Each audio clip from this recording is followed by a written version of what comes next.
mortals. I am the BookTube Goddess, the #1 drag queen booktuber on YouTube.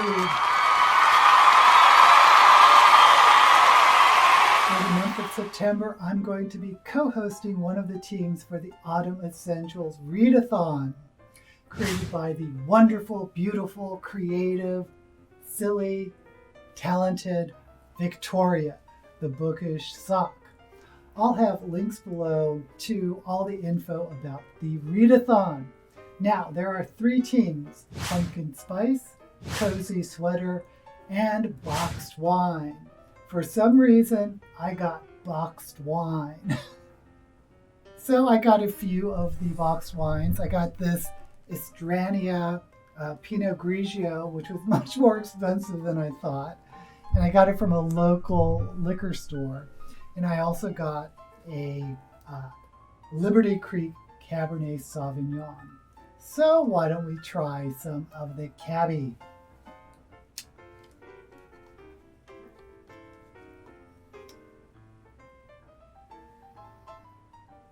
It smells kind of vinegary.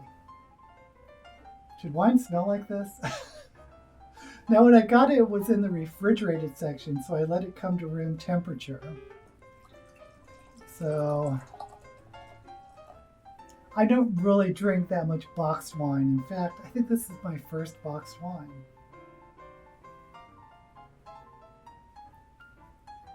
Ooh.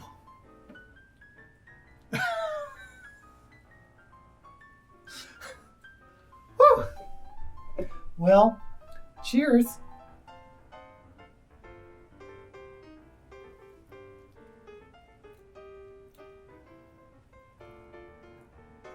I've had worse.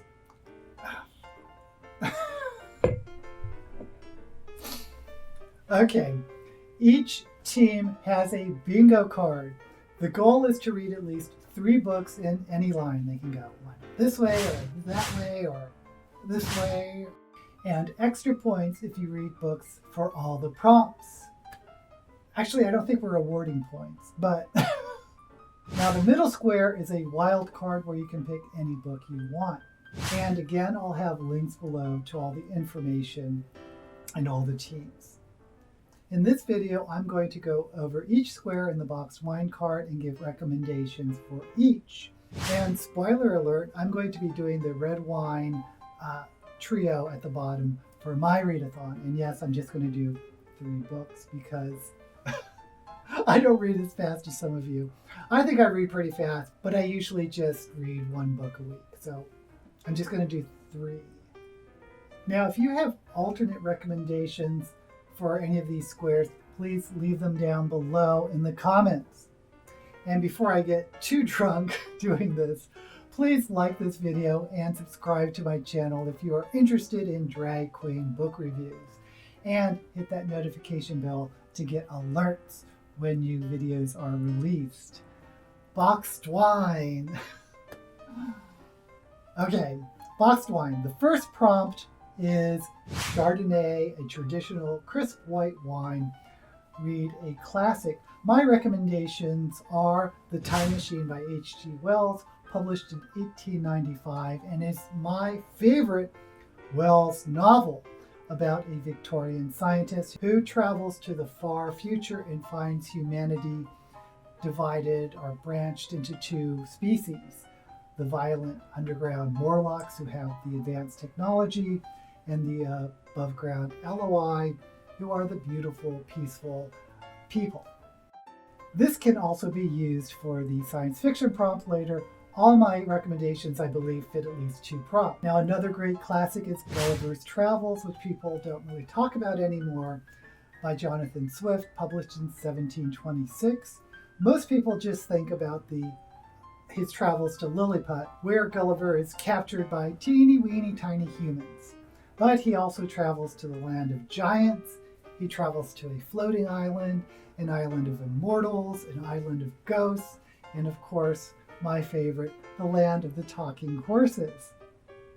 Now, Swift was a satirist, so much of his writing was commentary on government, relationships, society.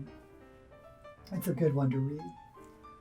The last classic I'll recommend is Wuthering Heights by Emily Bronte, published in 1847. And this is a great story about one of the most tempestuous love stories ever written. It's gothic, it's dark, it's violent, it's complicated. And when you think of, classic Bronte romance, if you think about two people running in the fields or the moors, you have another thing coming. This is an extremely toxic relationship where you ride the razor's edge between love and hate. The two lovers, Heathcliff and Catherine, if there were two lovers that were more mismatched, I don't know who else it would be, but they are certainly passionate. And again, this is actually a very toxic relationship. Oh, I need a drink after that one.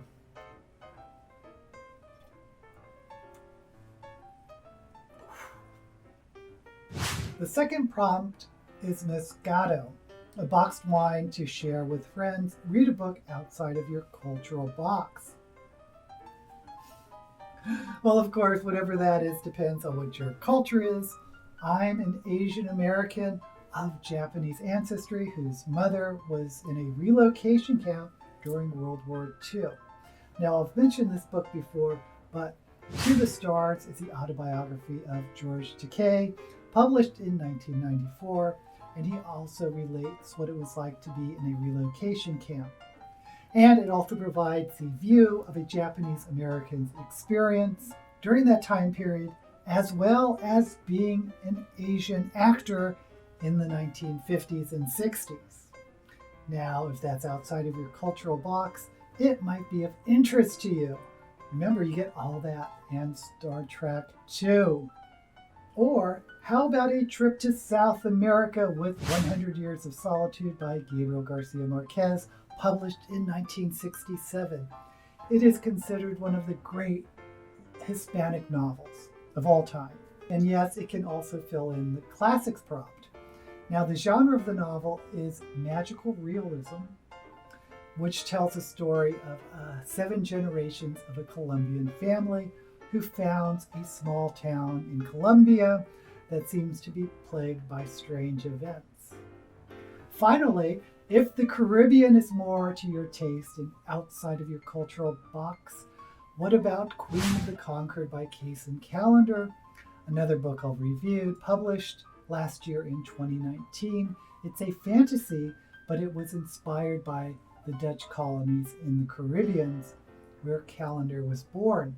Now, be forewarned, this is an anti-hero novel, so the main character is terribly flawed. She is a black woman named Sigourney Rose who is driven by revenge. Oh, and not only is she a black person, but she also owns black slaves. Now, you aren't necessarily meant to like the main character in an anti-hero novel, so that's why I forewarn you. Oh boy. Cheers. The third prompt is Pino Grigio, which I have right here. So, okay, I'm going to finish this and we're going to move on to the Pinot.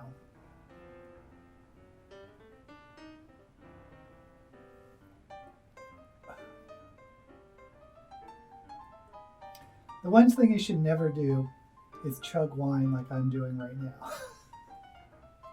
And by the way, I'm filming this in the afternoon, and I'm not a big drinker. This is going to be a fun night.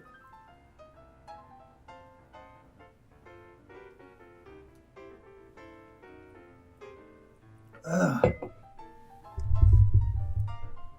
Now this Pinot I have kept chilled. I'm not a big fan of this cab. Ugh. So, push here, maybe. Oh, there we go. Are you guys a fan of boxed wine? Let me know in the comments below.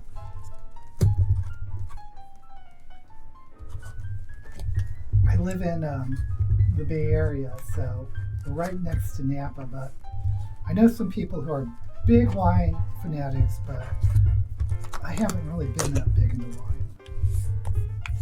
Okay, I have the little, Oh great, this is green and I'm on a green screen. Okay, so I have the little spout out and here we go. Woo! Pino Grigio, Estrancia. Well, this actually smells pretty good.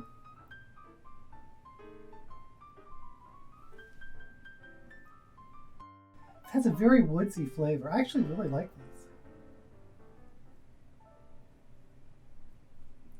this. Okay, so the third prompt is Pinot Grigio, a white wine with notes of citrus.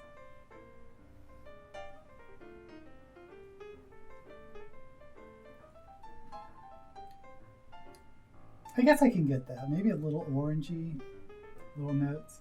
But this is actually a very good wine. Okay, read a novel with a fruit in the title or cover. So, of course, I have to include Ruby Fruit Jungle by Rita Mae Brown, published in 1973. This is a classic lesbian novel about an American woman coming out in the 1950s, part fiction, part autobiography.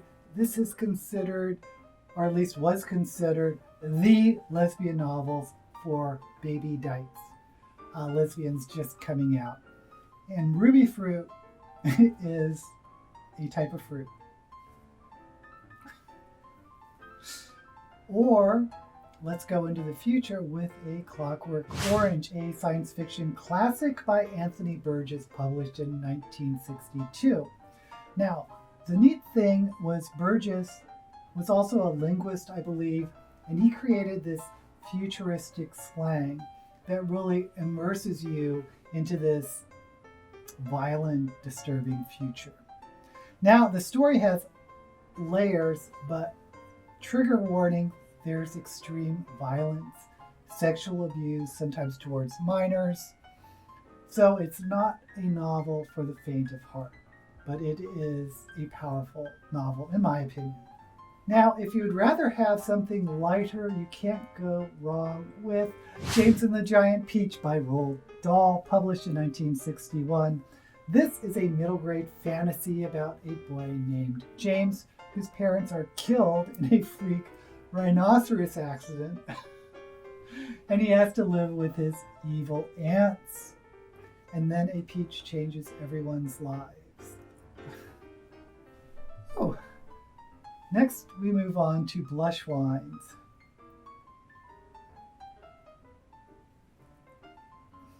The next prompt is Rosé, a blush with hints of berry and peach to comfort a soul.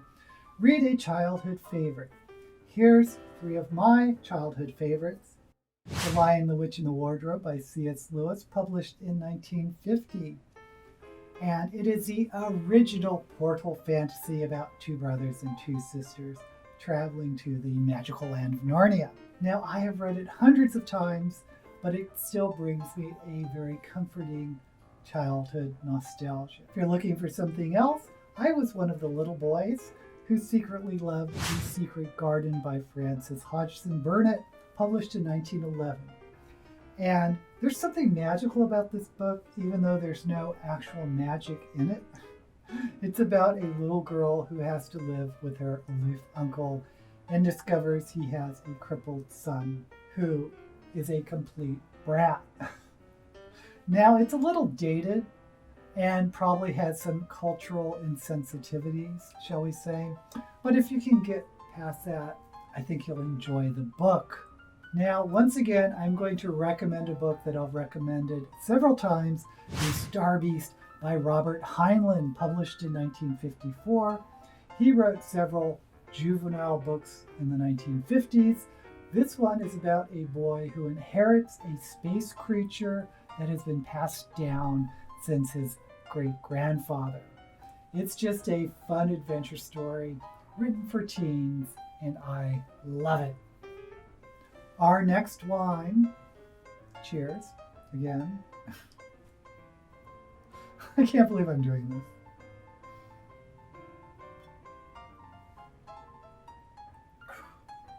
Our next wine is White Zinfandel, another blush wine to carry you off to far-off lands. Read a fantasy or science fiction. Well, I've already recommended several, but here are 3 favorites you may not have heard of. First is STARTIDE Rising by David BRIN, a science fiction novel published in 1983, which won both the HUGO and Nebula Awards. If you enjoy science fiction, David BRIN is a must-read author. STARTIDE Rising is set in the far future in BRIN's Uplift universe, where the greatest accomplishment any species can do is to uplift or make sentient another race. For example, humans were able to uplift dolphins. And STARTIDE Rising is about a spaceship crewed mostly by dolphins who discover some alien artifacts. One thing I love about the Uplift universe is the fact that Earth is considered a small player among the galactic races, so there's this lovely hubris when it comes to humans not being the center of the universe. Now, there are other Uplift novels, and there is one before this, but I still recommend you start with STARTIDE Rising. Now, another science fiction novel that blew me away when I first read it is Fire Upon the Deep by Vernor Vinge, published in 1992, which also won a HUGO Award. And oh my gosh, the aliens in this novel are fantastic. I won't spoil it, but when I first read it, I was really perplexed and intrigued by the point of view of the alien. And when I figured out what they were, I was like, oh my gosh, this is so cool. Now, in Vinge's universe, which is kind of interesting, is that there's these zones of thought in the galaxy, and I believe they fluctuate, but they change the laws of physics, and thus what types of technology can work in different parts of the galaxy. Vernor Vinge was actually a surprise discovery for me because I was only familiar with his wife at the time, Joan D. Vinge, who is probably most famous for her 1980 novel, The Snow Queen, which is a great book, by the way. But the book I'm going to recommend is PSION, published in 1982, and I believe it's sometimes considered a young adult novel, although I don't think it was written as a young adult novel because young adult categories didn't exist at the time. But it's about a half-human, half-alien telepath named Kat, who is a reluctant secret agent. I hope I can get through this bingo card.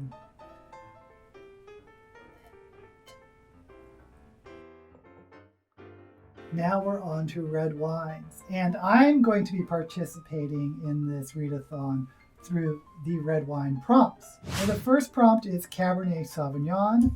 Don't get this one. Blood red for romantic evenings. Read a sexy vampire or supernatural novel. My recommendation is Interview with a Vampire by Anne Rice, published in 1976. It is not her best novel, but it is the first in the Vampire Lestat series about a brooding, bisexual, roguish vampire. Alternatively, I also like her witches novels even more, starting with The Witch's Hour, but they're all set in the Vampire Lestat universe. If you want to get Rice a try and you haven't read her before, I recommended the novel that started it all, Interview with a Vampire. My second recommendation is from an author I've talked about incessantly, GAIL CARRIGER, the queen of steampunk, and her first novel, SOULLESS, published in 2009. Oh my gosh, I love this book. Set in an alternate Victorian England with vampires and werewolves, and soulless, who are super rare supernaturals who can negate the powers of other supernaturals. Now, this story is about Alexia Terabati, a soulless, and it involves a mystery about vampires running amok.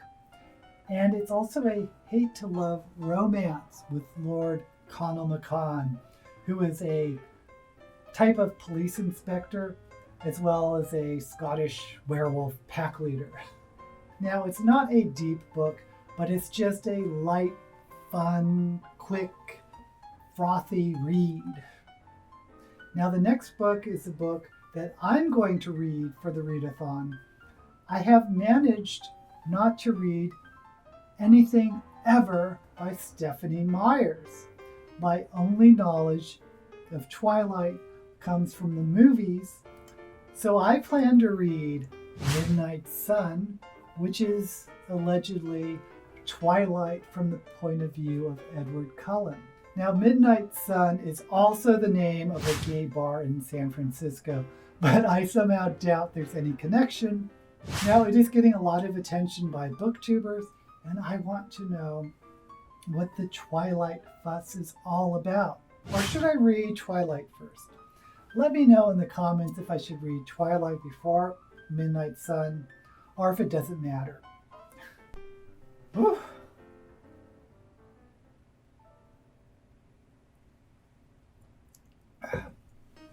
The next prompt is Sangria, a fruity punch to enjoy with friends. So, read a LGBTQI plus novel.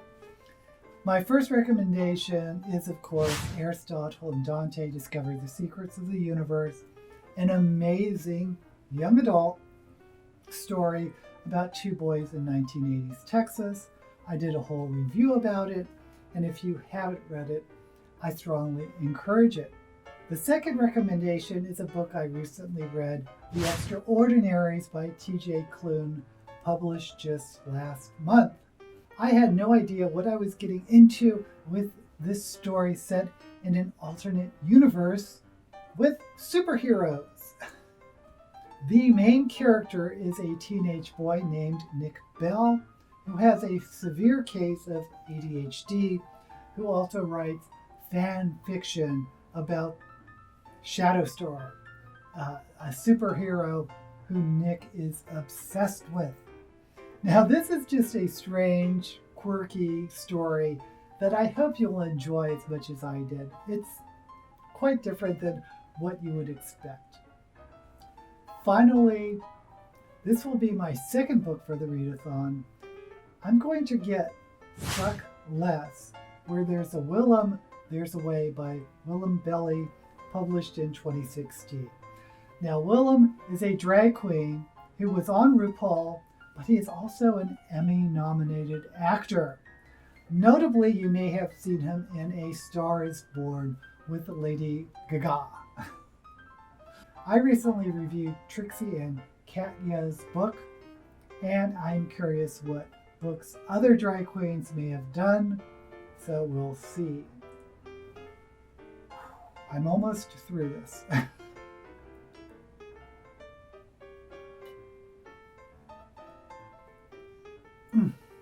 Final prompt is Chianti, which can be served room temperature or chilled. Read a novel that features weather. Well, of course, I'm going to recommend The Fifth Season by N.K. Jemisin, published in 2015. Now, the title Fifth Season refers to a series of catastrophic climate changes that occur every other century. And if you haven't heard of this book, you must be living under a rock. It is the first book of the Broken Earth trilogy, and each book in this trilogy won a HUGO award, which is unheard of. Now, I will say that it may seem a little slow at first, and it may be a little confusing and hard to get into figuring out what's going on, but stick with it, you will not be disappointed. Jemisin's writing is incredible, and it's first rate in my opinion in these books. Next, I'll recommend a classic science fiction, Dragonflight, the first book in the Dragon Riders of Pern series by Anne McCaffrey, published in 1968. Now, it sounds like a fantasy because there's dragons in it, but it is science fiction. It is about the world of Pern, which humans have colonized. And dragons are native creatures on the planet who can psychically bond with humans. Now, weather plays an important role because a dangerous substance known as thread rains down and destroys all organic matter. Fortunately, dragon fire can destroy thread. Now, the next book is the last book I'm going to read for this readathon. And when I was researching, I discovered there is a whole subgenre of science fiction I've never heard of called sci-fi, climate change science fiction. Now, I don't know if it is really a subgenre or just something out of the minds of a few science fiction bloggers, but it was an easy way to browse climate-related books. And I settled upon War Girls by Tochi Onyebuchi, published just last year. It is set on Earth in the year 2172, where climate change has ravaged the world. Now, those who haven't been able to flee to the space colonies still live on Earth. And this story is about two of them, two sisters in Nigeria, who are literally battling for survival. Whew.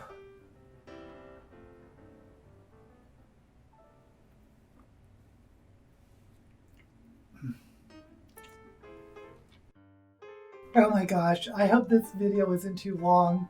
If you do decide to participate in Team Boxed Wine, please tag me. Let me know what you're reading. And until we meet again, may all the books you read be blessed.